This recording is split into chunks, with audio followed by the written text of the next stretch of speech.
சரி வாங்க, இன்னைக்கு நாம ஒரு பேய் கதையை எடுத்துக்கலாம்.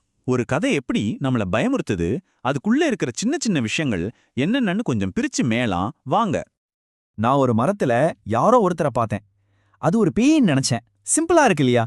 ஆனா இந்த ஒரு வரி தான் நம்மளோட நார்மல் லைஃபுக்கும் ஒரு அமானுஷ்ய உலகத்துக்கும் நடுவுல ஒரு கதவை லேசா திறந்து விடுது. நீங்க எந்த ஒரு நல்ல திகழ் கதையை எடுத்துக்கிட்டாலும் சரி, அது எப்பவுமே ரொம்ப சாதாரணமா தான் ஆரம்பிக்கும். நம்மள மாதிரி ஒரு நார்மலான வாழ்க்கையில தான். ஏன்னா அந்த அமைதி உடையும் போது தான் அந்த பயமே நமக்கு அதிகமா தெரியும். சரி வாங்க, இந்த கதை எப்படி ஆரம்பிக்குதுன்னு பார்க்கலாம். எல்லாரும் ஃப்ரெண்ட்ஸோட ஜாலியா கிரிக்கெட் விளையாடிட்டு இருக்காங்க. ரொம்ப சந்தோஷமான ஒரு ஈவினிங். பாருங்க எவ்ளோ நார்மலா ஆரம்பிக்குது கதை. ஆனா இதுக்கப்புறம் நடக்க போற பயங்கரமான விஷயங்களுக்கு இந்த அமைதியான தொடக்கம் ஒரு சரியான கான்ட்ராஸ்ட் இல்லையா? அப்போதான் அந்த விஷயம் நடக்குது. முதல்ல மரத்துல யாரோ இருக்காங்கன்னு சும்மா தோணுது.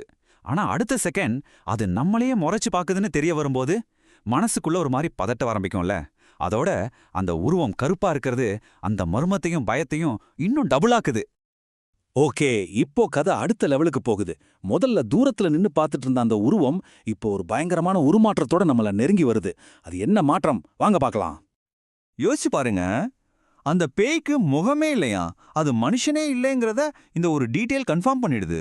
முகம் இல்லாத ஒரு விஷயத்துக்கிட்ட நம்ம எப்படி கம்யூனிகேட் பண்றது? அது என்ன நினைக்குதுன்னே எப்படி தெரியும்? இந்த ஒரு விஷயம்தான் நம்மளோட பயத்தை பல மடங்கு ஏத்துது. இது ஹாரர் கதைகள்ல அடிக்கடி யூஸ் பண்ற ஒரு டெக்னிக். அதாவது ரொம்ப இன்னசென்ட்டா இருக்கிற ஒரு கேரக்டரை ஒரு மான்ஸ்டரா மாத்துறது. இங்க பாருங்க, ஒரு பாட்டி சும்மா அவங்க வீட்டுக்கு நடந்து போயிட்டு இருக்காங்க. ஆனா அடுத்த செகண்ட்லயே அந்த பேய் அவங்க மேல உட்காருது. ஃபைனலா அந்த பாட்டியே பேயா மாறிடுறாங்க. இந்த டிரான்ஸ்ஃபர்மேஷன் தான் நம்மளால ஏத்துக்கவே முடியாத அளவுக்கு பயமுறுத்துது. சோ இப்ப அந்த பாட்டியோட உடம்புல இருக்கிற அந்த பேய் தாக்க ஆரம்பிக்குது. இப்ப இது வெறும் பார்வையாளர் கிடையாது, இது ஒரு நேரடியான ஆபத்து, ஒரு ரியல் த்ரெட்னு கதை நமக்கு தெளிவா காட்டுது. இதுவரைக்கும் அந்த பயம்ங்கிறது மனசு அளவுல தான் இருந்துச்சு. ஆனா இப்போ அது பிசிக்கல் அட்டாக்கா மாறுது. அது நம்மள அரைஞ்சு கடிக்குதுன்னு சொல்லும்போது இது வெறும் உருவம் இல்ல, நம்மள நிஜமாவே காயப்படுத்தக்கூடிய ஒரு சக்தின்னு புரியுது. சரி, இப்ப தப்பிக்கிறது ஒண்ணுதான் வழி.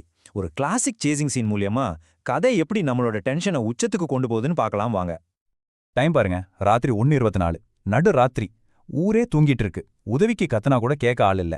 இந்த நேரத்தை ஸ்பெசிஃபிக்கா சொல்றது மூலமா அவங்க எவ்வளவு தனியா எந்த உதவியும் இல்லாம மாட்டியிருக்காங்கன்னு நமக்கு நல்லாவே புரியுது. மொத்தம் 4 ஃப்ரெண்ட்ஸ், 4 பேரும் மாட்டிக்கிட்டாங்க. இந்த நம்பர் அவங்க எவ்வளோ ஹெல்ப்லெஸ்ஸா இருக்காங்கன்னு காட்டுது. இது ஒருத்தரோட பிரச்சனை இல்ல, 4 பேரோட உயிருமே இப்போ ஆபத்துல இருக்கு. அவங்க ஒரு மரத்துக்கு பின்னால ஒளிஞ்சு தப்பிச்சிடலான்னு ஒரு சின்ன நம்பிக்கையில இருக்காங்க. ஆனா ஒரு பேய்கிட்ட இருந்து அவ்வளோ ஈஸியா தப்பிச்சிட முடியுமா என்ன? கதை அவங்களோட அந்த சின்ன நம்பிக்கையும் நொறுக்கி போடுது. இங்க ஒரு பயங்கரமான டீட்டெயில் இருக்கு பாருங்க. அந்த பேயோட சக்தி எந்த லெவல்ல இருக்குன்னா, இயற்கையே அதை பார்த்து பயப்படுது. இவங்க ஒளிஞ்சிருக்கிறத பார்த்த பறவைகள் கூட இவங்க கிட்ட வராம பயந்து பறந்து போயிடுது.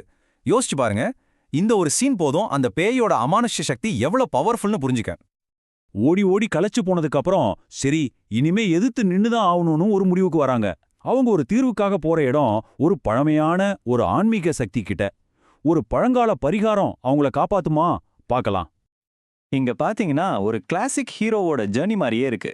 முதல்ல உதவி தேடி ஒரு கோயிலுக்கு போறாங்க. அங்க ஒரு சாமியார்கிட்ட இருந்து ஒரு பவர்ஃபுல்லான பொடியை வாங்குறாங்க. கடைசியா தைரியத்தை வரவழைச்சுக்கிட்டு அந்த பேயை எதிர்க்க திரும்ப வர்றாங்க. இது ஒரு குட்டி அட்வென்ச்சர் கதை மாதிரி இருக்குல்ல? இப்போ கிளைமேக்ஸ். ஆனா இது கத்தி, சண்டை, ரத்தம் அந்த மாதிரி ஃபைட் இல்ல.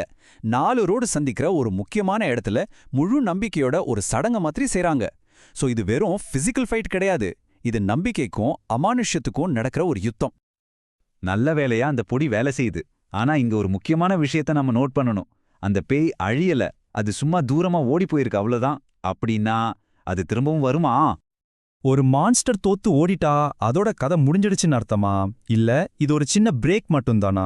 அதுவும் இந்த கதையோட பேரே பார்ட் 1ன்னு இருக்கும்போது இந்த கேள்வி நம்ம மனசுல ஓடிக்கிட்டே இருக்கு. ஒருவேளை உண்மையான பயமே இதுக்கப்புறம் தான் ஆரம்பிக்க போகுதோ?